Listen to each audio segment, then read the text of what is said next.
you know? So that just shows how strong it is. Now, RRQ Hoshi, they ban out the Fennec, but Auorora, they themselves ban out the Alpha, which I thought they would force RRQ Hoshi to ban out. But maybe something with this Natan pick makes Auorora feel that an Alpha is still possible for RRQ Hoshi. If they're going in this direction, it seems like both teams are just thinking of going for the Assassin v Assassin jungle here. Or Fredrin. I hope not, but Fredrin. Fredrin. Yeah, I don't think so. If you're going for a Fredrin, you want to have just straight up a whole bunch of damage everywhere else. And I'm not really seeing those kind of drafts yet. But now RRQ Hoshi, they're banning out the Joy, so they agree with what you're saying, Staffa, because a Joy on Auorora is going to be pretty good because the Nathan is pretty strong, but the Nathan doesn't have consistent dashes. So once the Joy starts dancing, Nathan starts screaming. I feel like the scream would be a little bit more of more terrifying. Like, And I feel like it'd be more guttural. No, that sounds bad as well. No, that's correct. That's exactly what Natan sounds like. All right. Not really how it looks like, but okay. Okay, let's speculate about this. I was talking about the Fredrin, and now they ban out the Alpha and the X-Borg, both being very famous of chunking down tanky, beefy boys. Or girls. Not discriminating. Yeah, we have to be inclusive here. Gatot is one of those beefy, tanky boys. Or girl, we don't discriminate. So without the Benedetta, we have actually been starting to see a little bit more Benedetta again in the EXP lane in recent days to kind of match the macro of certain other teams. So, okay, let's see where this goes. So the Benedetta pickup is pretty hype. And Eve, okay, I mean, like we said, Yoe is going to have a tough time with the dives, but we saw what happened in game number 1. He might be fine, right? He might be fine. Now, Auorora, I'm more interested to see. Oh, did I not call it, Staffa? You did call it. You did call it. That's why we call you LaFred. No. I'm LaFell, the analyst, all right? The draft speaks loudly. Now RRQ Hoshi, last pickup here. They kind of need some kind of physical damage unless this Benedetta is going for a damage build because they already have a lot of magic damage. They need a little bit more physical. And they kind of need a tank killer as well, which is kind of difficult. Oh, they're picking out the Bane. I was thinking That's about actually the Bane. quite a solid pick. Yeah, because you probably do need a fighter jungler to deal with Fredrin. And then if you can handle the dive somewhat, then it would be really, really good. So the Bane seems like a pretty solid pick out there. But we're seeing slightly different compositions here going into game number 2. What do you think, LaFell? Looking at RRQ Hoshi, they want to fight with a little bit more control. We gotta see what Dyran picks up as his battle spell as well. Will it be the Revitalize or will it be the Petrified? But having the Bane makes it so that you're kiting around, right? You're moving backwards and you're letting Benedetta do her own thing in the back line. Because if they dive in with the Deadly Catch, you're able to push people away, creating more space for it in a time. So for RRQ, it's a draft for Skylar. And for Auorora, this is like MLBB 2 years ago, where you have the Fredrin, where you're just forcing fights time and time again. And except this time, having the Eve, you're able to slow down the enemy so much so you can able to dish out free damage. And the Cho as well. I'm pretty sure Cho is gonna have Thrill. This is still, even though it's like utility over utility over utility, Aurora's 3-man mid lane is actually very strong. Yeah, I can totally see where you're coming from there as well. So now that we're back in the land of Dawn for game number 2, ladies and gentlemen, I feel inclined to remind you of the stakes, because if Auorora are able to take one more game, they immediately qualify to the next stage of the Snapdragon Pro series. RRQ needs to do everything in their power to stop their tracks. Right now, we got to do a little bit of house cleaning here. But first of all, I'm looking at the gold lane here. And it looks like Dominkite is actually having priority over Skylar. Something to note here is that Dyron is going to be using the Revitalize. And looking at Dyron's talent setup, looks like he's going to be a little bit more aggressive, having the Drill as well as the Spell Vamp thing. Speaking of aggression, though, down here, Edok and Skylar both already taking a lot of punishment from Yue and Renegade. Edok not really catching a break this series. In game 1, he was getting abused pretty hard in the first few minutes, too. Oh, and something we haven't highlighted, Renegade, Cho is his hero, man. Like, true. No matter which lane he goes to, if he's playing jungle, EXP, or whatever, if he's using the Cho, then Renegade fans, they don't have to worry about anything. Ooh, there we go. A Princess Raph. Oh. Love to see it. Just turns Skylar into a pile of mush for first blood. You say love to see it? I would say debatable. It depends. I mean, if you're on the receiving end, you know, yeah, then you won't see it before you're turned into a pile of mush. So it's fine. Yeah, honestly, Fredrin is a TikTok favorite, man. Like, so many clips of 4,000 damage on the Princess Raph. It's like, ugh. Even disgusting. I have a TikTok clip on Fredrin. That's how you know. Oh, really? There's a lot. Yeah, I do, actually. Oh, no. Well, there you go. You got the Chos, you got the Fredrins.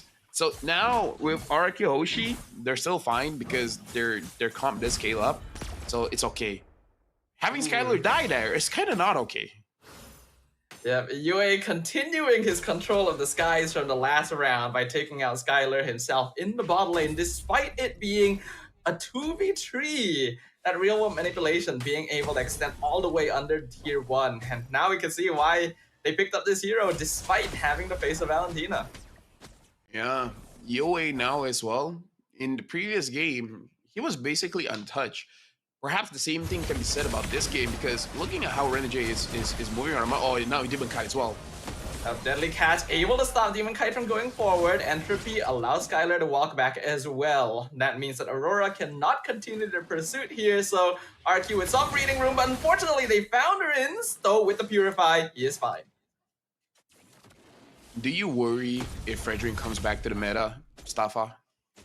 Well, we haven't seen him in a long time, so I actually don't mind seeing him a little bit. What I do worry about is if we see nothing but Fredrin. Okay. You know what? I'll agree with you there. Fredrin is fine. Not every game, Fredrin. Speaking of every game, looking at the top lane here, it looks like Dyron gets punished so hard, and now Demon Kai goes to the jungle. Not able to get his own purple buff. Avatar the Guardian a bit too late, and the way of oh wow, he just gets kicked back into the Appraiser's Raph, and Demon Kite has some takoyaki for dinner. Unfortunately, Edok and Skylar in the front line finally picks up Yue and are able to walk back into their own tier 1 to be able to stay safe from the rest of Aurora. I mean, so far, Aurora is having amazing control. 1.5k gold ahead, and Demon Kite, he's basically 80% HP here. He's completely fine with contesting the turtle again. And again, Fredrin is one of those turtle contests that is very hard for you to really do anything. Especially as a Bane that lost his purple buff that doesn't have retry. Yeah, this is going to be a free turtle for Aurora all day, every day. Rrq understand it as well, and we can see them already shifting to defensive positions. Renjay looking for Skylar, not able to find him, but with the wave cleared up, Dominkite not going to be able to find too much more gold off of it. Dyron wants to look for an ult, but without Petrify, he's not really able to set up, so Aurora just gets to walk away.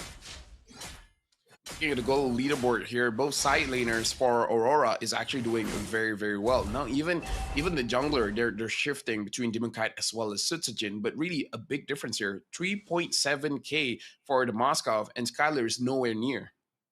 Yeah, that is not a good sign because we literally mentioned earlier, Nathan as a hero just is so strong in general throughout the game, and Aurora knows this, so a lot of additional pressure has been put on Skylar's lane in particular, just to make sure that Doming has a great time. Yeah, they're like, oh, we heard you're strong, but are you 1v3 kind of strong? It looks like, not really. Like, as strong as the hero is, going up against Renegade, Yue, Demon Kite, as well as Dominkite. it's a very big ask for Skylar on this Natan, especially when we see when Edok comes to help save him, Edok takes so much damage that he really can't contribute too much. And Skylar, whether he likes it or not, has to stay under his turret. He may be able to walk through time, but he's not really able to walk through people. Auorora gonna continue initiating on the bot lane, targeting Edok. Negatot again forced back, even the Spear of Destruction, just to contribute a little additional damage. Oh, concealed play, Way of the Dragon right into the real world manipulation, and that is going to be a dead Sutsujin. Diamond trying to stop Yue, but again, no petrify. He can only just walk back. Renegade being as annoying as we expect, and Auorora continuing to apply pressure, looking for even more across the map. Tier 1 gonna be the target. Abrasive Trap does some solid damage once again. Real one manipulation though, this time trapping Demon Kite, but he's able to still walk away despite everything. Dude, how is that fair? How is that fair? Demon Kite still survives after all of that, getting tower shot, being in the real world manipulation, gets a turtle. Oh, he lives up to his name, you know? He can kite anything, even on a slow hero. So that's why. All right, now we'll keep going on to Dyron. It looks like not gonna be much there. Auorora, like you said, Staffan, just keeps on putting the pressure, making it so that Rrq Hoshi don't have time to breathe. And looking at how Edok has been playing, this is one of those times where I reminded myself of my rank games and why I don't like using roam. You know, I absolutely understand, because I feel the same way. I feel really bad for Edok right now. His score is 1-0-0, actually pretty good for a roam, but he's been able to contribute so little to the overall game so far. Yeah. But to be fair, no one from Rrq Hoshi really has an impact so far. Dyron hasn't, Rins hasn't, Sutsujin hasn't. This really does feel like Rrq Hoshi, they're just playing for farm, and they're not trying to find unnecessary fights. Or at least for Rrq Hoshi, most of the fights seem unnecessary just because even if we do fight, what are the chances that we're gonna win? It's very low. Dyron in trouble, Spear of Destruction already connected, and here comes Renegade. Ivor9 keeps him alive for a little bit, but not against 3 members of Auorora. They're just continuing to find picks everywhere across the map.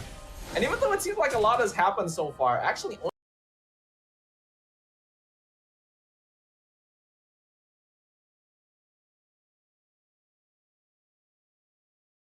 only 7 kills in total this game, 5 in favor of Auorora. Yeah, it's unfortunate, but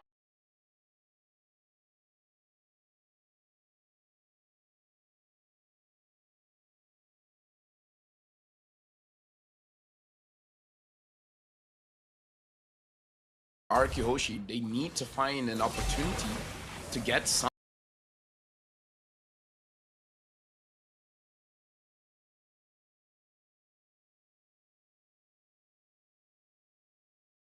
something here, because again, they're playing very, very defensive, and this is not to their fault. This is how their draft is systematically supposed to be played. But again, once they have an opportunity to turn things around, then it's going to be good. The bad thing here is Stafa is that from Auorora, not a single person has more than 3 kills. So no big shutdown goal will be held. Even if they kill Demon Kite, the amount of gold they get from Demon Kite isn't that much because he only has 2 kills. And this is one of the positives as well of just Filipino gameplay, where if there's not a lot of kills, no matter how far ahead you are, you dying actually doesn't create that much of an impact because you just don't have any shutdown gold to give away. Next Lord now gonna be the target. Auorora gonna take their time with this one. Rrq Hoshi, they're trying to use this Lord as a bit of a leverage to keep Auorora here. Sutsujin gets found out by Renegade. Way of the Dragon kicks him right into the rest of the Auorora gang, and Abrasive Trap finishes him off. Yue wins the death box fight against Rins. Skylar has to use Entropy defensively. Dyron will be able to get some split push in on the bottom side of the map, but is it gonna be enough? Honestly, this might be over for Rrq Hoshi because rarely do we see that happening where a jungler gets straight up caught by a Cho, because usually you would have your members of the team or the jungler himself opening up the map. Like, look at this. It's weird that Sutsujin, maybe he was looking at his items or something, but he reacted so late towards Renegade catching him there. I mean, Bane doesn't have a dash, so even if he notices, what else is he gonna do, you know? But still, this shows that might be over. Renegade actually caught out between all 5 members, but survives on 10% HP, even after everything. With all the resources spent, Sutsujin just barely able to secure his orange buff. I mean, if this keeps on going on, Staffa Aurora looks like they have the first ticket to go to the next stage. Right? They can do it. Rrq Hoshi only with 2 kills, down by 5,000 gold. I don't think Skylar has the Holy Crystal just yet, and at this point, he might need the Divine Glaive as well. It's a complete reversal from what we saw in their match against Fnatic Onyx yesterday. Aurora showing them how it is done. The wave are gonna be a beautiful 3-man flicker Jikundo knockout right into the real world manipulation. Domenkai gonna be doing some damage as Siren comes in with the Electro final blow, but he's not able to really do anything at all. Vengeance gonna be soaking all of that up, and now Domenkai is in the base. He takes a double kill. Only leaving Rins alive. This is the opening Aurora wanted. 3v1. They're gonna push straight down mid and look to end game 2. Coaches and gold laners would say that what Domenkai did was a mistake. But the dopamine you get from doing that cool of a play, I'd say it's worth it. It's worth it. I mean, maybe like, he should rename himself to Dopamine Kai. You're a goddamn genius, Staffa. I didn't even think of that. Dopamine Kai. Oh, that's... You know what? There you go. You know what? Yeah, I approve. 10 out of 10. Nice. I got approval, guys. Happy about that one. Ooh, Edward didn't. Oh, Edward died. He tried to jump back in to jump away, and then he just blew up. This is where Natan does start getting a little bit scary, but they only have 1 inhibitor to play with. Yeah, but you know, that's good. First you kill the gold leader, and then you kill the EXP, so there's a chance. Like, if you're in RQ's position, any good thing that happens, you just gotta take it, right? If your manager buys you a burger, you're like, we're losing, but at least we get a burger. You gotta be happy with what you got. You know what, LaFell, you are absolutely right. Sometimes you just gotta appreciate the little things in life. And right now, any little victory RQ can get, they gotta hold on to and turn into a snowball. Yeah, right now, RQ, they're probably talking about, you know what, a burger is great, but you know what would be even better if we can steal this Lord away. The problem is they can't move forward. They don't really have a lot of avenues to come and check this Lord. And it looks like Aurora wants Rrq Hoshi to come in. Never mind, they're bursting it down. Yeah, they know that Rrq is not gonna contest at this point. It would be a little bit suicide to try and jump into that because Aurora still has a pretty big network lead at this stage. They'll just try to hold, because if they steal RWM with Deadly Catch, their base defense is actually not bad. Oh yeah, honestly not bad. And looking at the gold here, Skylar has caught up, only differentiating by 1,000 gold, so it is still okay. It is good. Rrq Hoshi, this is probably the strongest position that they can be in, because like you said, the wave clear is very good. And it's on Aurora not to make the mistake, because the Deadly Catch, the damage coming in from the Natan, they can do something here. Rrq Hoshi can do something here. Absolutely, but that'll depend on them. The Lord is crashing in. They're taking a good amount of damage. Edok in a lot of trouble. Avatar the Guardian forwards. Maybe should have used it defensively, but he is actually able to survive and clear the minion wave for now. Werewolf Manipulation being used by Rins to actually deal with a lot of the minions coming in for Aurora and even take out Yue at the same time. Rrq Hoshi are able to survive to fight another day. Yeah, that was good, but now another wave is coming. Can they do it again? Now Rins dashes in, gets hit with the Spirit Mystery. Unfortunately, no stun here. Dyron's still alive. Skylar uses the Purify, but the minion wave comes on in. The crystal is wide open, and because of that, Aurora will be your first team moving on to the next stage of the Snapdragon Pro Series MLBB. Yep, they'll be going for the challenge season. And again, this is a spectacular performance from Aurora. If we're gonna say bad things, unfortunately, game number 1 and game number 2, both Edok as well as Sutsujin really didn't have a good match. Dyron as well. I kind of feel like Dyron just straight up lost the laning phase against Edward, because talking to professional players, Edward is one of those lane bullies that is really hard for anyone to overcome.